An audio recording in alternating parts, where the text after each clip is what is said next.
Ay, Bes, ang hirap naman maging first-time voter. Ano ba yung congressman at party list? Hindi ba same lang yun? May pagkakapareho sila.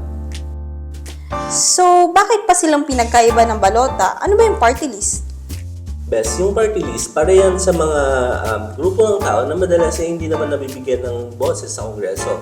Sila yung tinatawag natin ng mga marginalized sector. Halimbawa niyan, yung mga magsasaka, mga mangingisda, mga kabataan, kababaihan, mas marami pang iba. Kumbaga yung party list, sila yung mga tagapagsalita ng mga grupo na yun sa Kongreso.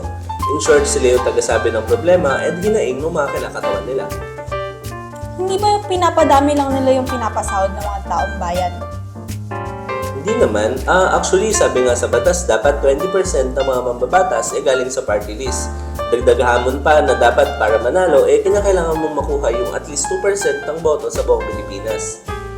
So, kung nasa House of Representatives sila, di parang congressman din sila.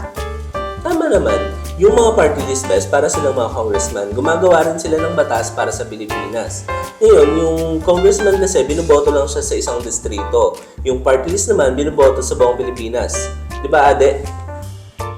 Tama. Parehong gumagawa ng batas ang congressman at party list, pero ang district congressman ay kumakatawan lang sa iisang lugar. Sa Nueva Ecija ay may 4 tayong distrito na may kanya-kanyang representante o kongresista na iboboto natin sa darating na eleksyon. Ang trabaho nila ay gumawa ng batas, aprubahan ng budget at maging boses ng mga tao sa kanilang distrito. Kaya't kailangan nilang pakinggan at tulungan ang mga tao na kanilang nasasakupan.